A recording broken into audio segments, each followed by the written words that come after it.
Pemirsa, dari Pengadilan Negeri Jakarta Pusat, agenda persidangan lanjutan perkara yang melibatkan Amar Zoni kembali digelar hari ini dengan pengamanan dan prosedur yang cukup ketat. Sejak pagi, Majelis Hakim membuka sidang dengan memastikan seluruh pihak terhubung secara baik melalui sambungan virtual, mengingat Amar Zoni masih mengikuti jalannya persidangan dari Lapas Nusa Kambangan.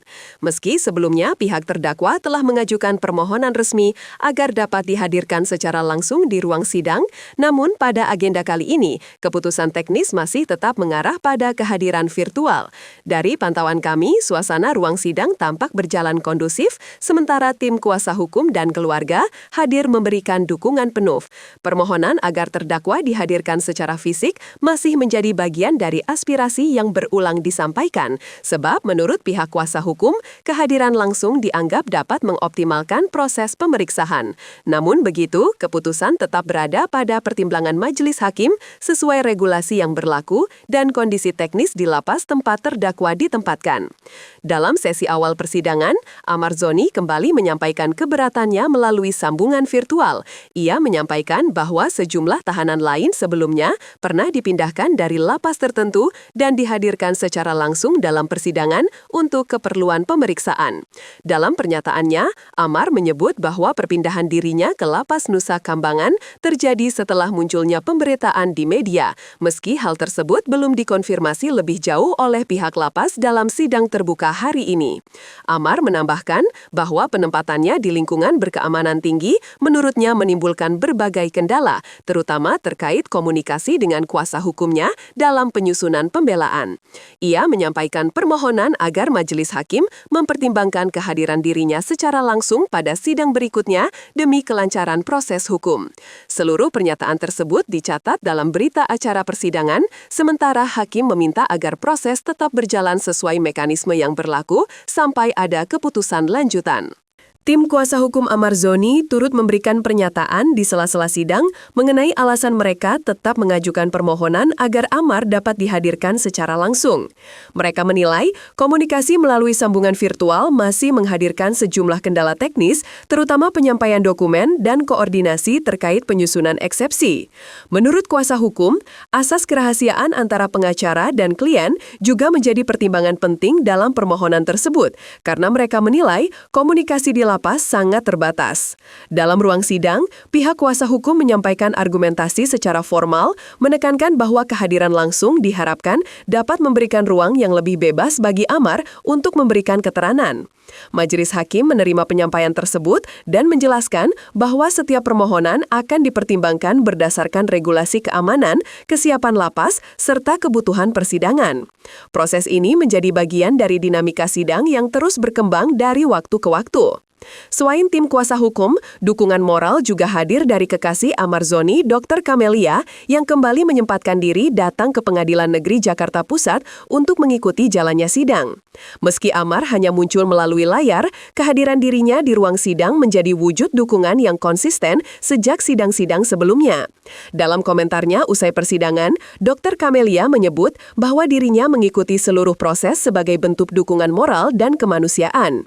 Ia menilai bahwa situasi yang dialami Amar saat ini bukanlah kondisi mudah, terlebih dengan berbagai keterbatasan yang ia hadapi di lapas berkeamanan tinggi. Meski begitu, ia tetap menegaskan bahwa pernyataannya tidak dimaksudkan untuk memperdebatkan kebijakan institusi terkait, melainkan sebatas menyuarakan harapan agar proses hukum dapat berjalan lebih optimal. Sikap tenang dan hati-hati dari Dr. Kamelia menunjukkan bahwa keluarga dan pihak terdekat terus berupaya mengikuti jalannya persidangan sesuai aturan. Dukungan serupa juga hadir dari ibu angkat Amar Zoni, Titik Haryati, yang turut mengikuti jalannya persidangan sejak tahap awal. Dalam penjelasannya, ia menyampaikan bahwa komunikasi dengan Amar selama berada di Nusa Kambangan sangat terbatas. Menurutnya, kesempatan untuk berbicara hanya terjadi beberapa kali dan itu pun dengan durasi sangat singkat. Ia berharap agar pihak yang berwenang dapat mempertimbangkan akses komunikasi yang lebih memadai agar proses hukum berjalan lancar. Mengenai kondisi Amar, ia menyebut bahwa keterbatasan ruang gerak serta prosedur keamanan yang ketat terkadang membuat keluarga merasa merasa khawatir, terutama ketika Amar mulai mengeluhkan kondisi fisiknya. Namun demikian, seluruh pernyataannya tetap disampaikan dengan hati-hati tanpa bermaksud menilai kebijakan internal lapas. Baginya, kehadiran langsung di ruang sidang merupakan bagian dari ikhtiar keluarga agar Amar dapat menyampaikan pembelaannya secara lebih jelas. Dalam perkembangan lain, perhatian publik turut tertuju pada kunjungan Raffi Ahmad ke Lapas Nusa Kambangan beberapa waktu lalu. Kunjungan tersebut merupakan bagian dari tugasnya sebagai utusan khusus Presiden untuk pembinaan generasi dan pekerja seni. Meski kedatangannya bukan secara khusus untuk bertemu Amar, momen tersebut menyita perhatian karena menjadi gambaran langsung mengenai kondisi aktivitas pembinaan di dalam lapas berkeamanan tinggi tersebut. Raffi yang hadir bersama sejumlah pejabat Kementerian Hukum dan HAM tampak meninjau kegiatan warga binaan, termasuk pelatihan pengolahan limbah batubara menjadi paving block. Kegiatan tersebut menunjukkan bahwa lapas terus menjalankan program pembinaan meski berada dalam sistem keamanan ketat. Dalam kesempatan itu, Raffi menyampaikan bahwa ia mendapatkan banyak wawasan baru mengenai pembinaan warga binaan dan menegaskan bahwa kunjungannya tidak berkaitan langsung dengan proses hukum kasus tertentu. Kehadiran tokoh religius Ustadz Dery Sulaiman juga menjadi perhatian publik dalam dinamika yang mengiringi kasus ini.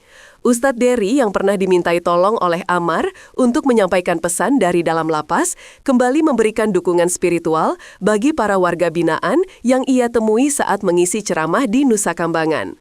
Dalam wawancaranya, ia menjelaskan bahwa pulau tersebut memang telah lama difungsikan sebagai lokasi pembinaan warga binaan berkeamanan tinggi, bahkan sejak era kolonial. Ia menggambarkan lingkungan lapas yang penuh disiplin, namun di sisi lain tetap menyediakan berbagai program pembinaan, mulai dari pertanian hingga peternakan. Ustadz Dery juga mengingatkan bahwa keberadaan seseorang di lingkungan seperti itu bisa menjadi momentum perubahan positif, suatu proses yang menurutnya juga diharapkan terjadi pada Amar. Meski demikian, ia menghindari menanggapi hal-hal yang berkaitan dengan aspek hukum dan hanya berfokus pada sisi pembinaan spiritual. Selama persidangan, majelis hakim tetap menekankan bahwa setiap proses harus berjalan sesuai aturan acara pidana dan tata persidangan yang berlaku. Majelis menjelaskan bahwa kehadiran terdakwa, baik virtual maupun fisik, harus mempertimbangkan keamanan, kesiapan teknis, dan kebutuhan hukum pada tahap persidangan tersebut. Dalam beberapa kesempatan, hakim juga menegaskan bahwa seluruh pihak, termasuk tim kuasa hukum, memiliki hak untuk menyampaikan permohonan atau keberatan sepanjang berada dalam koridor hukum. Sikap majelis hakim yang menjaga ketertiban sidang menjadi bagian penting demi memastikan bahwa proses berjalan objektif dan transparan. Hakim juga mengingatkan bahwa keterangan terdakwa harus diberikan dalam situasi yang kondusif agar dapat menjadi bahan pertimbangan dalam agenda persidangan berikutnya. Dengan demikian, dinamika perdebatan mengenai kehadiran fisik maupun virtual tetap tercatat sebagai bagian dari proses yang menunggu keputusan lebih lanjut. Sementara itu, dari sisi keluarga, Dr. Camelia kembali menegaskan bahwa dukungan yang ia berikan kepada Amar Zoni didasari pengalaman pribadinya ketika pernah mengalami masa-masa sulit. Menurutnya, seseorang yang sedang berada dalam situasi terpuruk memerlukan dukungan moral bukan dijauhi. Ia menilai bahwa setiap orang memiliki kesempatan untuk memperbaiki diri dan mendapatkan pembinaan yang layak. Pernyataannya disampaikan secara hati-hati tanpa bermaksud menilai proses hukum yang sedang berjalan. Ia menekankan bahwa membantu seseorang tidak selalu dalam bentuk materi, melainkan dukungan emosional yang mampu menjaga ketenangan pikiran. Ia juga menyampaikan bahwa apapun hasil akhir perjalanan hubungan mereka, keikhlasan dalam berbuat kebaikan tetap menjadi pegangan dirinya. Sikap tersebut mencerminkan bahwa keluarga berupaya mengikuti proses hukum secara dewasa tanpa menekan pihak manapun. Menutup rangkaian persidangan hari ini, reporter mencatat bahwa seluruh pihak terlihat terus mengikuti proses ini dengan harapan agar persidangan dapat berjalan lancar dan adil. Baik pihak keluarga, kuasa hukum, maupun majelis hakim masing-masing menunjukkan sikap sesuai peran mereka dalam proses peradilan. Meski sejumlah tantangan teknis seperti komunikasi virtual dan keterbatasan interaksi langsung masih menjadi topik pembahasan, seluruh proses tetap berlangsung dalam koridor hukum. Perjalanan kasus ini masih panjang dan setiap agenda sidang berpotensi menghadirkan dinamika baru yang membawa pengaruh pada jalannya pemeriksaan. Sebagai lembaga jurnalistik, kami memastikan penyampaian informasi tetap berpegang pada fakta yang disampaikan dalam persidangan dan keterangan resmi para pihak.